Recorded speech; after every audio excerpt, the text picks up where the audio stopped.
Bonjour à tous. Quant à moi, je vais vous parler de Clop, plus spécifiquement de la campagne Move It qui a eu lieu à l'été 2023. Et on va essayer de prendre la mesure de cette campagne et puis d'en tirer quelques enseignements pour 2024. Alors tout d'abord, Clop, qu'est-ce que c'est? C'est le nom d'un ransomware et puis ensuite, par abus de langage, dans le langage courant, c'est devenu le nom du groupe cybercriminel qui développe et utilise ce ransomware dans le cadre de ses attaques.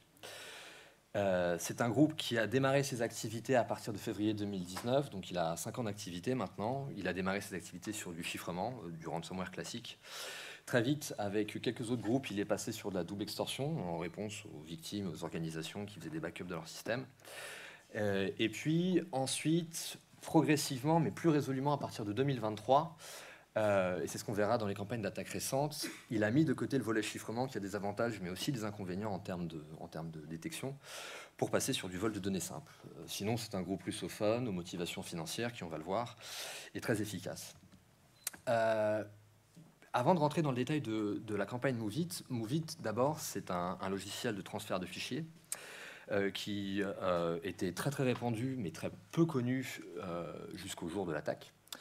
Mais ce n'est pas la première solution de ce type qui a été ciblée par Clop, notamment parce que justement, ils utilisent de moins en moins le chiffrement et ils aiment le vol de données.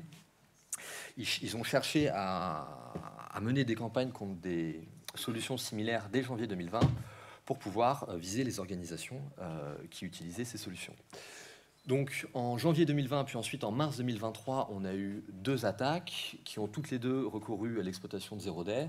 La première fois dans FTA d'Axelion, la deuxième fois dans Fortag Anywhere MFT. Il y a une petite erreur qui s'est glissée dans la slide, je suis désolé, il n'y a pas eu de déploiement de ransomware dans la première. Maintenant qu'on a ce contexte sur Clop et sur les campagnes d'attaque précédentes, on peut s'intéresser à Move It plus en détail. Alors tout d'abord, ce qui est intéressant de relever, c'est que c'est que Clop aurait eu accès à la Zero Day dès 2021. Ça renseigne sur 2 choses. La première chose, c'est qu'il y a Zero Day, donc soit il l'a acheté, ce qui peut coûter très cher, soit il y a en interne des capacités de recherche de Zero Day, et dans un cas comme dans l'autre, ça témoigne d'une certaine sophistication et de pas mal de moyens de la part de l'acteur. Et deuxièmement, ça veut aussi dire qu'il a attendu 2 ans avant de mener la campagne. Et ça témoigne d'une véritable organisation, d'une vraie préparation pour pouvoir véritablement atteindre son objectif et la coordonner avec d'autres campagnes, notamment celle de mars 2023. La campagne véritablement a eu lieu fin mai 2023. Très rapidement, il y a eu aussi en amont le déploiement d'une backdoor pour pouvoir maintenir un accès à Move It dans le cas de correction de la vulnérabilité, ce qui a évidemment eu lieu. Et puis, Clop a commencé à publier sur son site en Onion, donc sur Tor, les données de ses premières victimes à partir du 7 juin.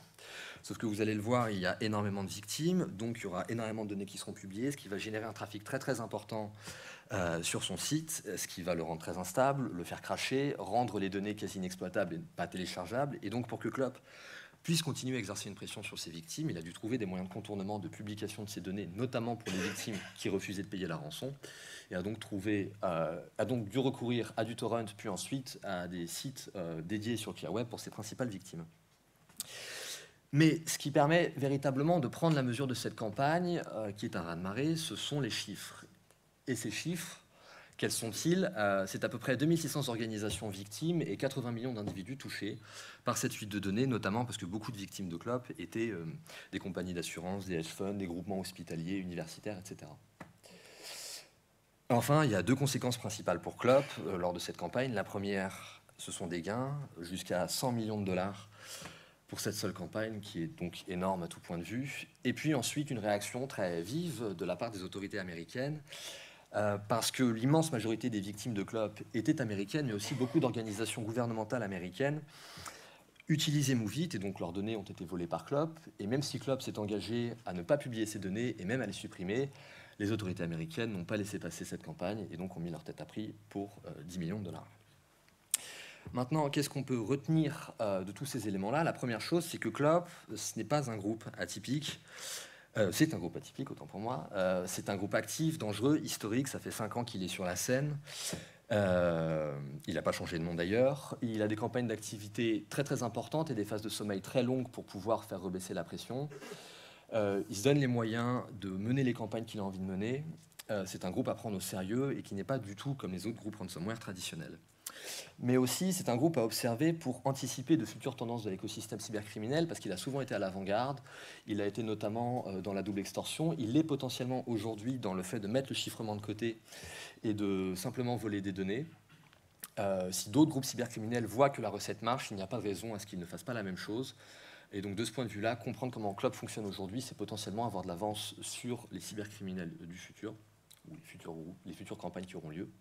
Et puis enfin, ça nous invite à avoir une attention toute particulière sur ces solutions de file transfer. En fait, plus généralement, les solutions qui gèrent une immense quantité de données de nombreuses organisations tierces, elles représentent des cibles idéales de choix dans le cadre de ces campagnes, notamment lorsqu'il n'y a pas de chiffrement. Club en a attaqué 3, pourquoi pas une 4e?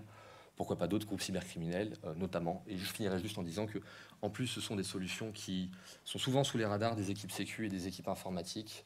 Donc, il faut bien être vigilant là-dessus. Voilà, je vous remercie.